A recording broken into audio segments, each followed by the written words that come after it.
Hello there, this is Mike Goldenberg with an Amulet Titan replay video. I'll have the whole league up shortly. I actually haven't finished the league yet. I'm 4 matches in, and after the first two, I was like, I wish I was recording this league. Lots of interesting things going on, except for match 3, which we'll get to. So this is the list. It is 73, I believe, out of the 75 from Punt Then Wine's list. What I changed was I really wanted the 4 basic forests. I think he was running a Crumbling Vestige over the 4th forest, which definitely has a lot of applications, and I like that card a lot. I think he's carrying that over from his Bloom lists. I just like I've fallen in love with the 4 basic forests, and I like having as many green sources as possible. I like having outs to Blood Moon. I like having extra cards for against Field of Ruin. Now, I guess he doesn't need as many copies of Forest because of the sideboard package, which is, I think, brilliant, and really some out of the thinking box, out of the box thinking. One of those. So, just going over the list real quick. This is the 60 here. I think is starting to get pretty close for Karn Amulet Titan players.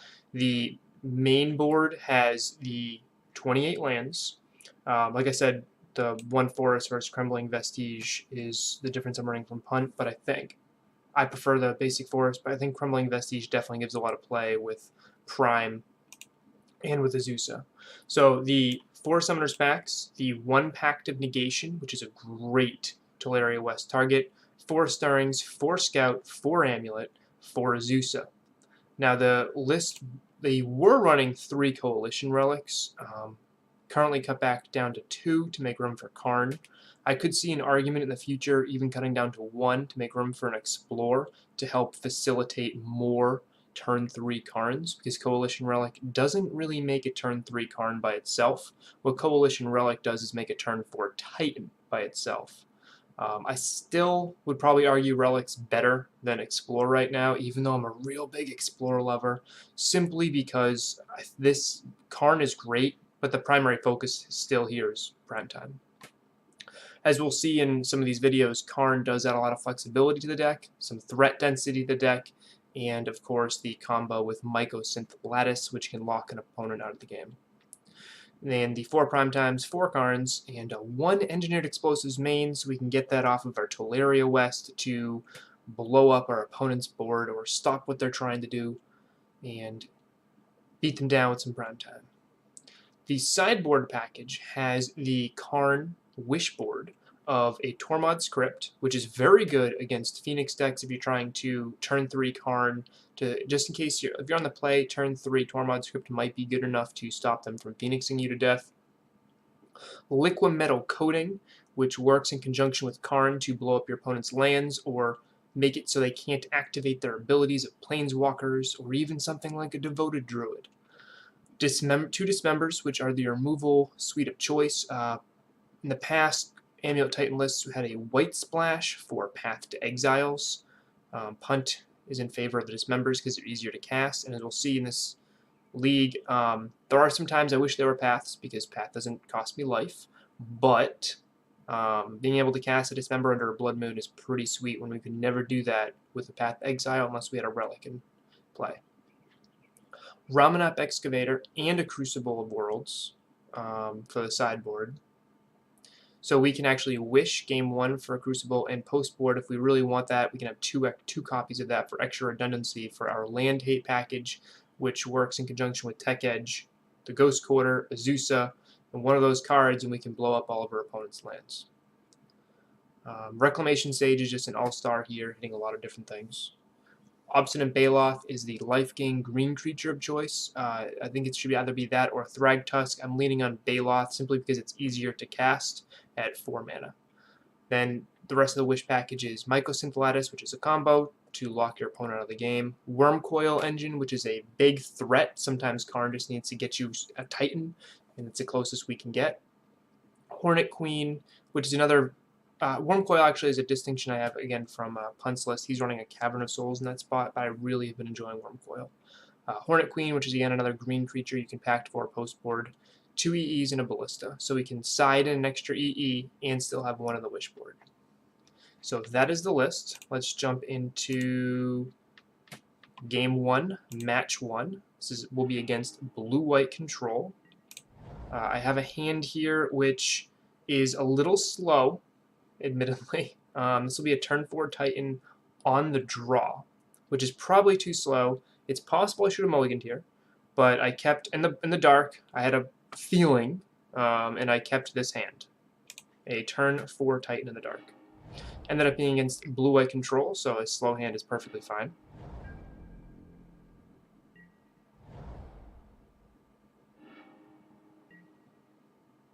I don't mind discarding the Scout because I have the Azusa.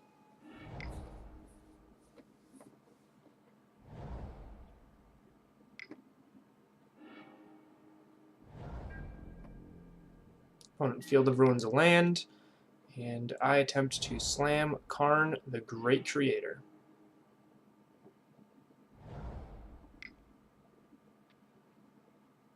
Cannot pay the mana leak, but I'm in a situation right now where I can slam a Prime Time next turn. So I cast Pact, attempt to cast Prime, Prime resolves. I cannot attack with Prime this turn, so I just set myself up to have another Prime next turn. The Jukabog is really nice here because it stops some Snapcaster shenanigans, which is a word I want to start using more often. So opponent paths the Prime, makes us a little sad, and starts playing around with their Teferi.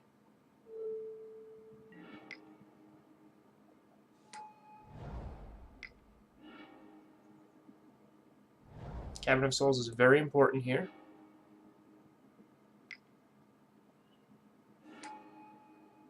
And in response to the Bajuka Bog, our opponent will snap Opt.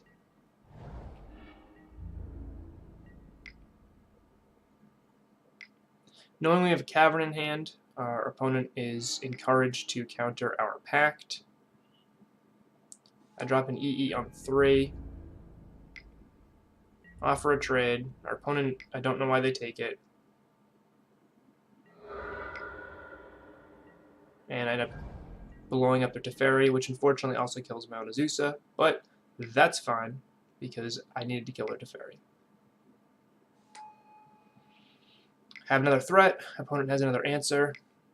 Still just sitting with Cavern in hand. I don't want to expose it to Field of Ruin, that's just why it's staying in my hand. And opponent is slowly taking over this game. If we don't draw a Titan soon, we're in trouble.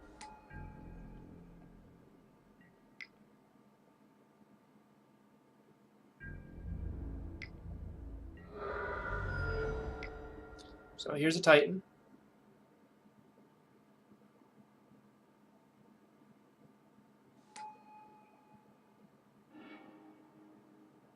End up just using this to grab another Titan.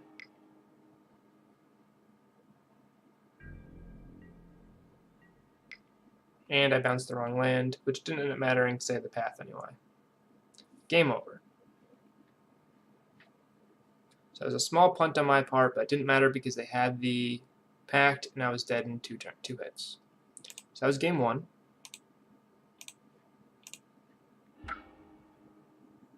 Actually, I'm pretty sure I grabbed the correct land there. I'll have to go back and look, but I don't think I think it didn't matter because sometimes these replay videos don't actually show exactly what happened in the last turn. The last turn sometimes gets a little wonky. So knowing what I'm up against, I keep, again, another slow hand. I sided in Tectonic Edge in Ramanap. And I'm pretty excited about Tech Edge here.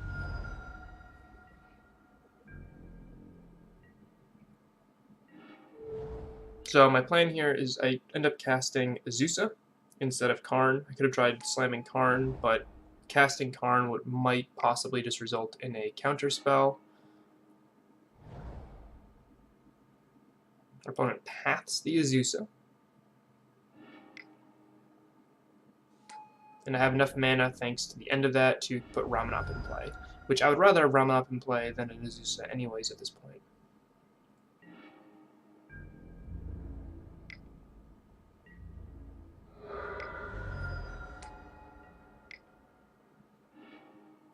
Choose to cast Coalition Relic over the Karn, because again, I'm just trying to bait out my opponent to use some counter magic.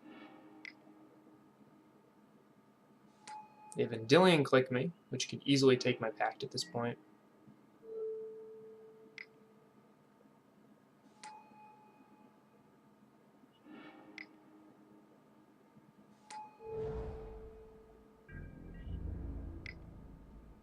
The Karn grab Liquid Metal Coating, so unless they kill Karn, I can start being cute next turn. So I got the Pact of Negation to protect the Karn.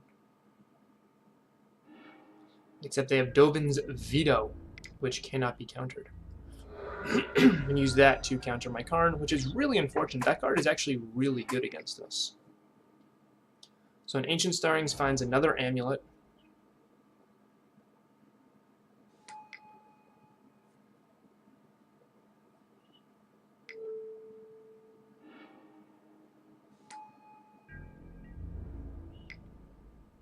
As you can see here, all I need is an Azusa, or a Titan, or a Karn. There's so many outs I have at this particular moment. I'll counter their Jace.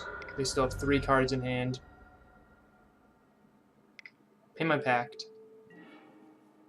And draw into a Karn. I plus, which means they can't actually kill Karn, and I start blowing up their lands with Liquid Metal Coating, and my opponent concedes. Okay, so I'm currently 1-1. Let's go to game 3. So you can see the land hate package really, really helped out in that particular spot. So this is just another slow hand, but we're up against control, so we have a little bit of time. And honestly, all we need is an Azusa, and this hand is very, very good. We draw a second Amulet, and we have an Azusa with the Pact, so this hand is looking pretty awesome. We have triple Amulet, so the only thing we really struggle with here is if our opponent has a counter spell. Our opponent taps out and dies. I don't really think I need to show anybody watching this video what happens. Basically, I can just play a ton of Titans. I could actually cast 3 Titans, give them haste, and swing with them. So that is match 1, games 1, 2, and 3, with Amulet Titan Karn against, I'm going to call it Amulet Titan Karn Special Tectonic Edge Edition against Blue-White Control. I'll see you in the next one.